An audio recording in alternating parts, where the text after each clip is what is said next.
Savez-vous que les perturbations environnementales mettent à mal l'avenir de l'espèce humaine? C'est ce que nous vous proposons de découvrir dans cette causerie. Le dialogue entre le sexe et l'environnement est parfois tumultueux.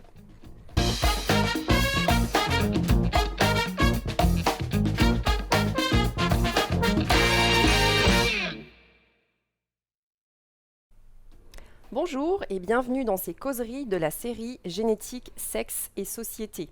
Nous vous invitons à retrouver les épisodes précédents de cette série sur la chaîne YouTube de l'Université numérique de La Réunion ou sur le portail de l'Université numérique de La Réunion.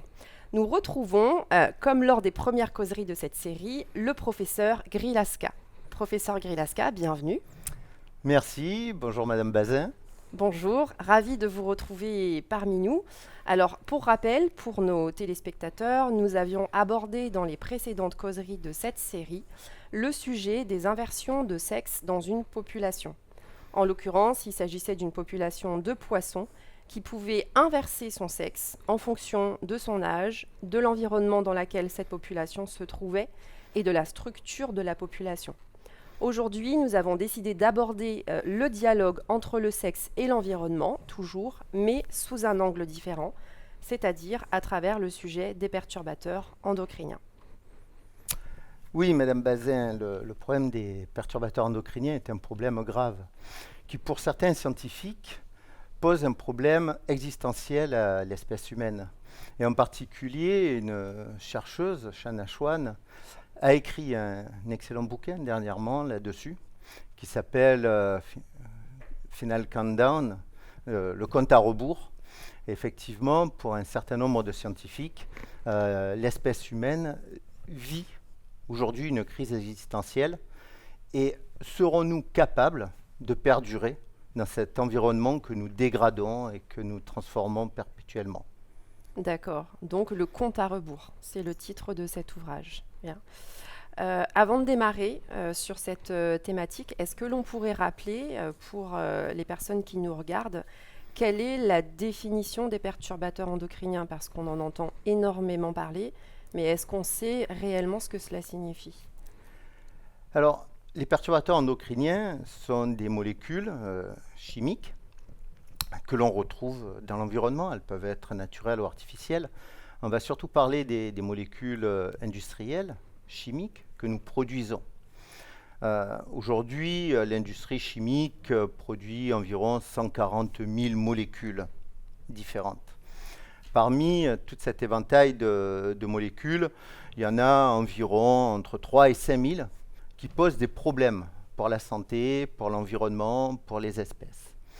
Et parmi ces quelques milliers de molécules, il y en a environ un tiers, 1500 à 2000 molécules, qui peuvent avoir des effets perturbateurs endocriniens. Ça, c'est pour les molécules chimiques, industrielles, que l'on produit en permanence. Il y a aussi des molécules naturelles qui peuvent poser des problèmes de perturbateurs endocriniens. Par exemple, les boissons à base de soja, c'est connu, ce que l'on appelait avant, à tort, les laits de soja, Oui. contiennent des phytohormones, des phytoestrogènes, qui peuvent avoir un effet perturbateur endocrinien. C'est pour ça qu'il n'est pas recommandé de boire trop de boissons de soja, par exemple, de ne pas en proposer trop aux enfants. On peut en prendre, mais de manière modérée, parce qu'on a des perturbateurs endocriniens naturels. Tous les perturbateurs endocriniens ne sont pas des molécules artificielles. Bien qu'aujourd'hui, ce sont les molécules artificielles qui posent le plus de problèmes. Oui, on comprend aisément pourquoi. Mais qu'est-ce qu'elles perturbent, ces molécules, qu'elles soient artificielles ou naturelles? Quel est le problème? Alors le problème, c'est que nous sommes entièrement dirigés, gérés par nos hormones. Les hormones, ce sont des molécules naturelles que nous synthétisons, que nous produisons en permanence depuis notre création, c'est-à-dire quand l'ovule a été fécondé par le spermatozoïde et qu'à partir d'une cellule unique, qu'on appelle le zygote, peu importe, qui va se diviser pour former un organisme en 3 dimensions. D'accord. Ça, toute l'organogénèse, tout le développement de l'individu est régulé par des hormones. Et beaucoup de nos tissus produisent ces hormones et permettent à l'organisme de se réguler aux différents organes de discuter entre eux.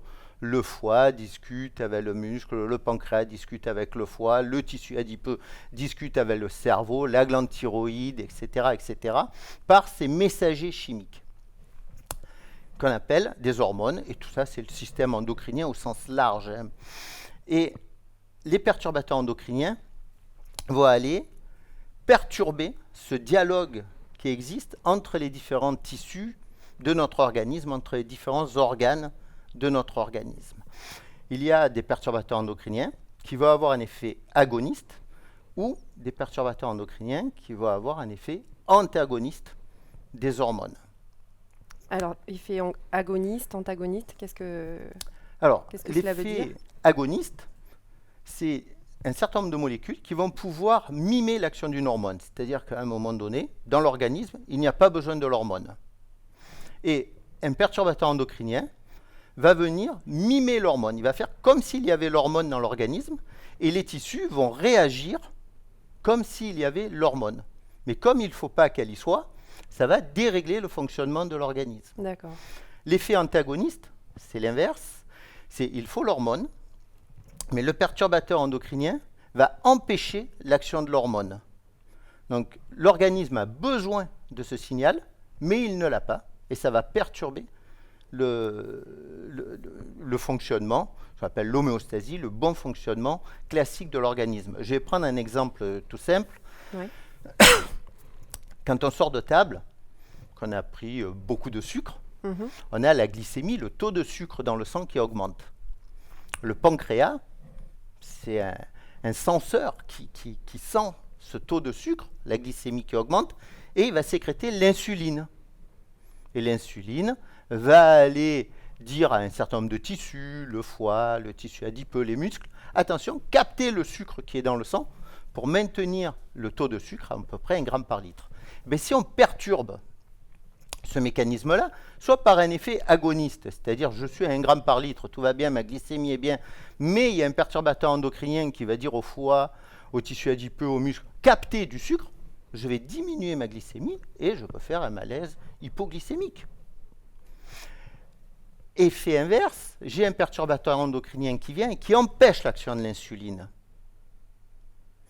Donc, le pancréas sécrète l'insuline, il faut capter du sucre, mais le foie, les muscles, le tissu adipeux sont incapables de capter le sucre parce que l'insuline ne peut pas fonctionner par l'effet antagoniste des perturbateurs endocriniens. Et là, on a un effet qui est décrit par l'effet de certains perturbateurs endocriniens qu'on appelle des diabétogènes, c'est-à-dire qui provoquent un diabète, un taux de sucre trop élevé, parce qu'ils empêchent le fonctionnement normal du système endocrinien et la régulation de la glycémie. Alors que sans ces perturbateurs, l'organisme aurait pu réguler tout à fait normalement ce sucre présent dans l'organisme. Donc ce sont quand même des effets assez graves sur l'organisme. Est-ce qu'il y a d'autres effets que l'on peut donc constater quand l'être humain est en contact direct avec ces perturbateurs dans l'environnement ? Oui, les effets sont décrits. On décrit aujourd'hui les perturbateurs endocriniens comme étant impliqués dans beaucoup de pathologies environnementales, des cancers, le diabète par exemple. On y reviendra, des maladies neurocomportementales. Aujourd'hui, l'environnement, on sait qu'un certain nombre de molécules sont impliquées dans les troubles autistiques, les troubles du spectre autistique. Le glyphosate, par exemple, ça a été démontré. On sait qu'on est dans une région où on utilise beaucoup de glyphosate pour la culture de la canne, par exemple. De moins en moins, on essaye de réguler, mais il y a encore beaucoup de glyphosate et on sait que le glyphosate est impliqué dans un certain nombre de pathologies, dont des pathologies, par exemple, qui touchent les troubles du spectre autistique. Mais je vais revenir sur quelque chose qui nous intéresse plus, Madame Bazin. Et je vais prendre le cas des Italiens, par exemple, où un certain nombre d'études menées par l'université de Padoue ont montré que dans l'environnement d'une usine, qui fait des poils anti-adhésifs, vous savez, ce revêtement qu'on a et qu'on utilise, tous, ou tous presque. pour que les aliments n'accrochent pas quand on les fait cuire. Et bien, autour de l'usine qui fabrique ces ustensiles de cuisine en Italie, eh bien, les scientifiques ont découvert que les hommes avaient des pénis plus petits, avaient des petits kikis D'accord. liés à la pollution de l'environnement, liés au revêtement que l'on met sur les poêles à frire. Ce n'est pas le seul problème. Le problème étant aussi, c'est qu'ils ont beaucoup moins de spermatozoïdes dans le sperme et que ces spermatozoïdes, en plus, sont moins efficaces pour la reproduction. Donc on voit là directement l'effet de polluants que l'on rejette dans l'environnement qui ont un effet sur la capacité humaine à se reproduire. Autour de cette usine-là, les hommes ont des problèmes du système reproductif. Appareils reproductifs plus petits, des petits kikis, Oui. et des spermatozoïdes moins nombreux, et ceux qui sont là sont moins efficaces. On comprend tout de suite l'impact sur l'avenir de la population. Et vous ne parlez même pas des personnes qui sont directement en contact dans l'usine avec ces produits, mais bien de celles qui vivent aux alentours de ces usines. Absolument. D'accord, donc potentiellement Et- beaucoup plus de personnes concernées. Beaucoup plus de personnes, et puis surtout, il y a aussi ceux qui consomment, qui achètent les poêles et qui s'en servent. Parce que ce revêtement, eh ben, on sait tous que quand on cuisine, on peut rayer, qu'il peut y avoir des molécules qui passent dans l'alimentation. Donc la pollution produite par ces revêtements a un impact, bien évidemment, comme vous l'avez dit, sur ceux qui travaillent directement dans l'usine, Ouais. les salariés qui sont impactés. Ceux qui habitent autour de l'usine par l'impact sur l'environnement et les déchets que l'on va retrouver dans l'environnement, et puis le consommateur, celui qui achète la poêle, qui peut être beaucoup plus loin, qui peut être en Italie, mais qui peut être en Europe, qui peut être partout dans le monde. Alors, ces problèmes-là sont parfaitement décrits. Il n'y a pas que les Italiens, bien évidemment, ça c'est une étude qui a été faite assez récemment par les collègues de l'Université de Padoue, mais Shanna Swan décrit ça réellement au niveau mondial. Et on s'aperçoit qu'au niveau mondial, ce qui a été décrit à New York, à l'hôpital de New York, c'est que les petits Américains naissent aujourd'hui avec des pénis plus petits que leur père et que leur grand-père. Donc ça se retrouve déjà à l'échelle d'une génération, donc ça s'est fait très rapidement. Ça s'est fait très rapidement et on va voir que les chiffres que l'on décrira tout à l'heure sont alarmants, Madame Bazin, et au D'accord. niveau français et au niveau mondial. Et forcément, quand on touche l'appareil reproductif d'une espèce, et là l'homme en particulier, on comprend tout à fait que ça met l'espèce en danger. Et c'est pour ça que Shanna Swan, dans son livre, parle vraiment d'une crise existentielle de l'espèce humaine. Est-ce que l'on a un peu une projection justement en termes de chiffres de ce qui pourrait se passer au niveau de l'espèce humaine concernant ses facultés de reproduction?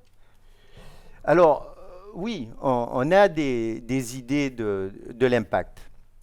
Ici, nous avons des chiffres, des courbes, on va les décrire très rapidement, issus du site du Sénat. C'est des chiffres qui ont une dizaine d'années. Alors, rassurez-vous, Madame Bazin, depuis, c'est encore pire. Comme l'a dit un artiste, le monde va mieux, pas mieux qu'hier, mieux que demain. Si on regarde ces chiffres-là, vous voyez par exemple que le nombre de spermatozoïdes par millilitre de sperme, qui est un marqueur de la capacité reproductive Ouais. du mâle, ben vous voyez qu'entre les années 60 et les années 2000, donc en 40 ans, les hommes produisent à peu près un tiers de spermatozoïdes par rapport En à leur moins. père ou leur grand-père. Un tiers, 2 c'est tiers en énorme. moins. 2 Ils tiers en produisent moins. D'accord. Un tiers de ce qui était produit. Un homme d'une trentaine d'années en 2000 Ouais. produit un tiers des spermatozoïdes que produisait un homme, voilà, voilà, son, son père, père ou son grand-père. ou son grand-père dans les années 60. Donc forcément, ça met à mal les capacités reproductives de l'espèce. Vous regardez chez les hommes, puisque là, ce sont des chiffres qui ne touchent que les hommes, vous regardez entre 73 et 97 le nombre de cancers du testicule. Et vous voyez qu'ils ont quasiment doublé. C'est un cancer qui touche l'homme jeune, le cancer du testicule.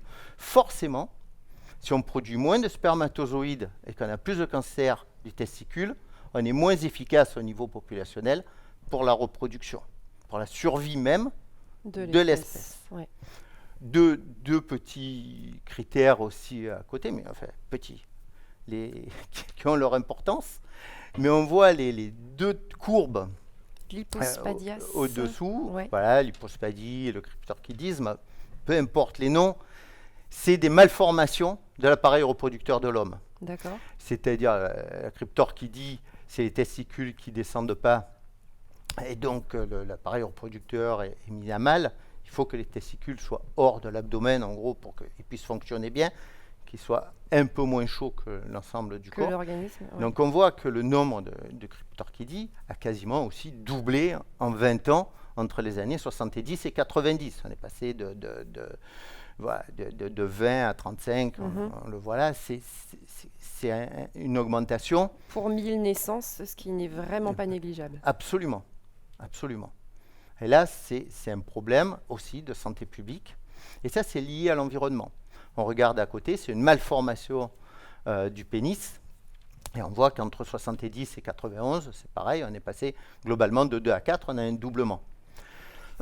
Donc vous voyez, Madame Bazin, que les perturbations environnementales ont un effet important que l'on mesure là sur la population, sur les capacités reproductives.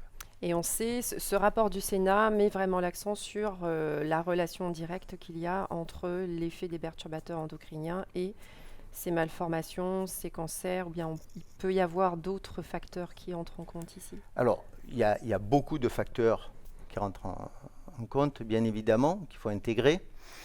Mais globalement, ce que l'on sait, c'est qu'il y avait un avant et un après la Deuxième Guerre mondiale. On va dire en 1946, c'est un marqueur de l'environnement. C'est-à-dire qu'aujourd'hui, on sait qu'on a un allongement de la durée de la vie, qu'on a de plus en plus de centenaires. Si on a un centenaire, faites-moi confiance, c'est qu'il est né il y a au moins 100 ans. Donc Ouais. il est né avant la dernière guerre mondiale. Donc globalement, c'est les individus qui sont nés dans un environnement où il n'y avait pas la révolution industrielle de la chimie que l'on connaît aujourd'hui. Donc ils étaient dans un environnement, on va dire, sain. Ils Plus sont sain. nés dans un environnement sain. Les personnes qui sont nées dans les années 30, dans les années 40, dans les années 20, ils n'ont pas eu une imprégnation chimique lors de leur développement intra-utérin et de la petite enfance. Et puis, après-guerre, ils ont bénéficié de tous les progrès de la médecine, tous les progrès de la thérapeutique. Donc, ça fait des personnes qui vivent vieux et on a de plus en plus de centenaires. Et en bonne santé. Alors, en bonne santé, ça c'est un autre débat, parce que l'espérance de vie en bonne santé n'est pas un critère qui est tout à fait favorable. On a beaucoup de pathologies qui apparaissent, pathologies de la personne âgée, mais aussi des pathologies du jeune qui apparaissent aussi liées aux perturbations environnementales. Mais par contre, un individu qui est né après-guerre, dans les années 50, 60, est né dans un monde industriel où on retrouve des polluants dans l'ensemble de l'environnement et en particulier des perturbateurs endocriniens. Et là, il y a un impact directement sur le développement, sur la qualité de vie et sur la durée de vie. Donc, on est un certain nombre à penser que l'espérance de vie a atteint un maximum. On a des centenaires qui sont nés avant-guerre, mais que les centenaires d'après-guerre, ce n'est pas gagné qu'il y en ait beaucoup. Parce que justement, il y a eu une imprégnation par les perturbateurs endocriniens et qui ont un impact important sur l'espérance de vie en bonne santé des et sur l'espérance de vie.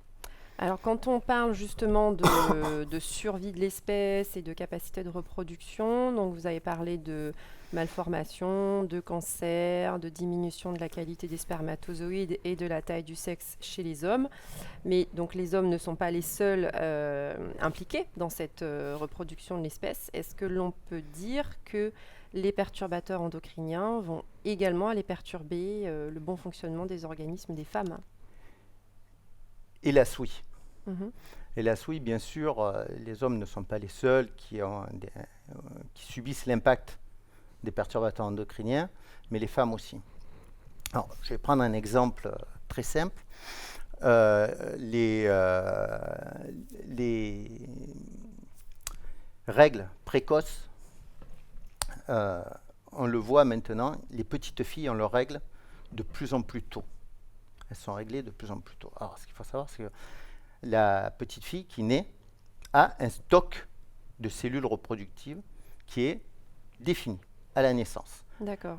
Elle l'a fait, on le verra un peu plus tard, pendant sa vie intra-utérine, elle a créé son stock de cellules reproductrices.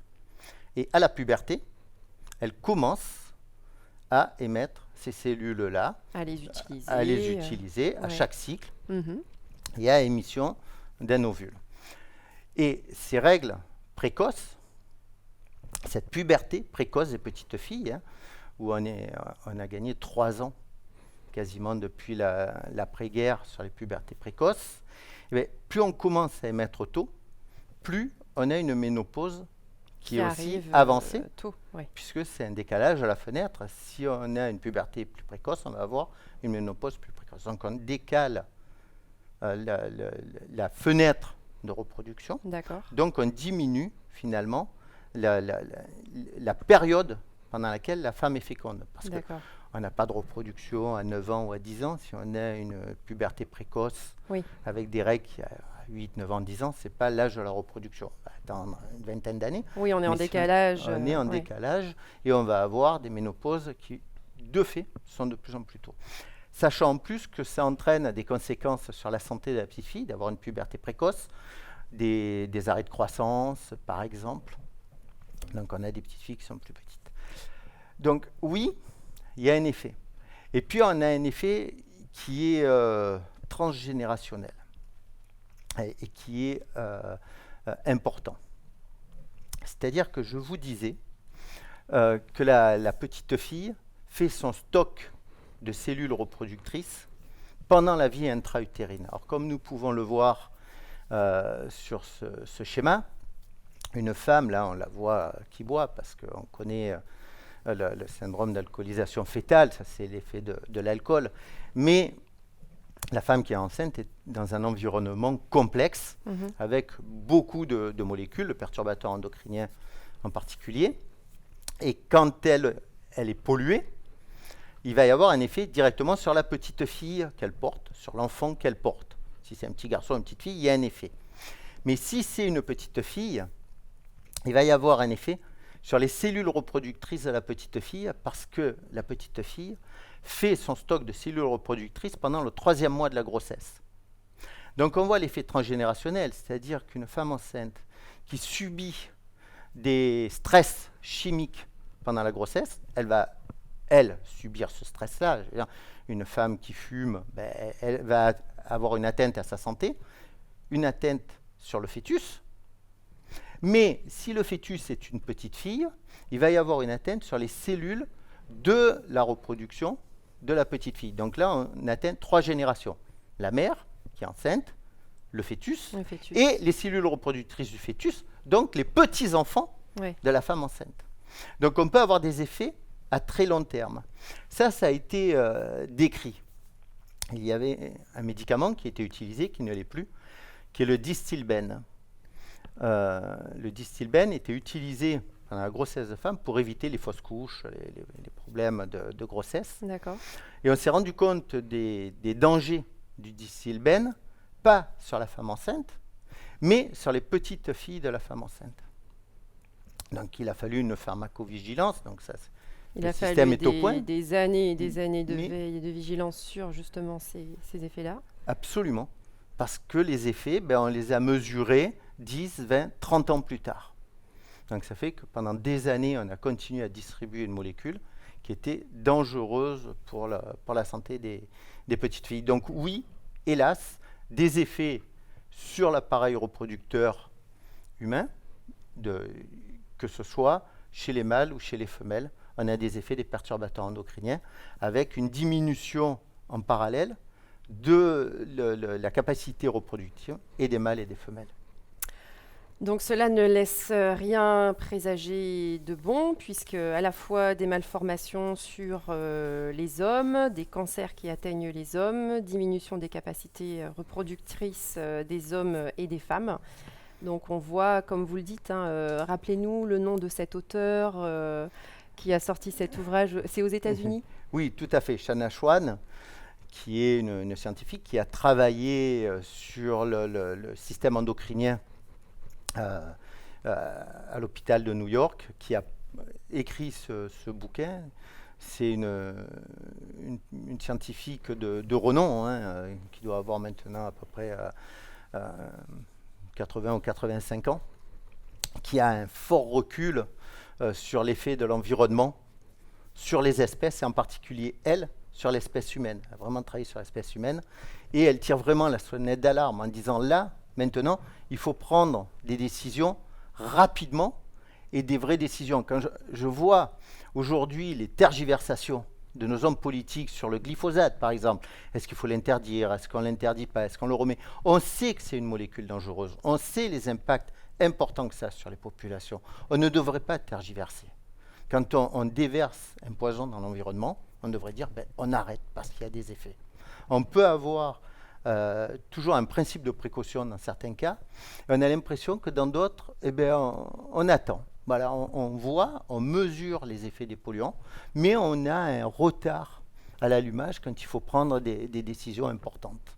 Voilà, alors que, franchement, la santé de l'environnement, la santé de l'espèce humaine, le devenir de l'espèce humaine est quand même quelque chose qui devrait nous interroger et nous pousser à être responsables et à prendre des décisions rapides. Je reviens encore un petit peu d'histoire. Depuis les années 60, on sait l'effet qu'ont les molécules sur les écosystèmes. Je disais, globalement, on a rendu le monde chimique à l'après-guerre. Ça ne veut pas dire qu'il n'y avait pas de chimie avant, mais vraiment l'industrialisation, la production énorme de molécules chimiques, c'est l'après-guerre. Et dans les années 60, un bouquin a été écrit, Printemps silencieux, qui a montré l'effet du DDT dans l'environnement des Grands Lacs américains, où on mettait du DDT pour lutter contre le moustique. On sait que ça a été utilisé dans les régions où il y avait le paludisme, où il y avait la dengue, où il y avait des moustiques. On a utilisé du DDT. Et dans les années 60, un bouquin a été écrit, Printemps silencieux, qui a montré que l'effet direct du DDT sur les populations d'aigles qui ont disparu autour des Grands Lacs américains, liés au DDT. Donc on avait cet effet-là, et c'est vraiment le premier point qui a posé l'écologie scientifique, avec l'impact des polluants sur les populations globales. Nous avons déjà discuté de l'impact de l'environnement sur les poissons, avec ces inversions de sexe qui se font pas, avec des populations de poissons qui sont menacées à cause des pollutions environnementales. Oui, tout à fait. On a vu la disparition de l'aigle, les effets. Et bien là, peut-être qu'on est spectateur de notre propre disparition, avec les effets sur la reproduction des perturbateurs endocriniens en particulier, mais il y en a bien d'autres. Et juste pour les perturbateurs endocriniens, c'est une notion qui est relativement récente, puisque le mot même d'endocrine disruptor a été posé dans les années 90, il me semble, en 1991 précisément. On aura l'occasion de reparler justement de cette chronologie et de l'étude des perturbateurs endocriniens en faisant un petit peu d'histoire sur cette thématique, puisque cette thématique est très dense et qu'il y a beaucoup à dire. Donc on vous retrouve dans une prochaine causerie sur la même thématique. J'espère que cette causerie vous aura, tout comme moi, intéressé et interrogé. Donc nous retrouvons le professeur Grilasca sur ce même sujet dans la prochaine causerie. Et n'hésitez pas à vous rendre donc sur les chaînes de l'Université numérique de La Réunion, la chaîne YouTube, la page Facebook pour y retrouver cette vidéo, ainsi que le portail unr.unif-réunion.fr. Nous vous remercions et à très bientôt.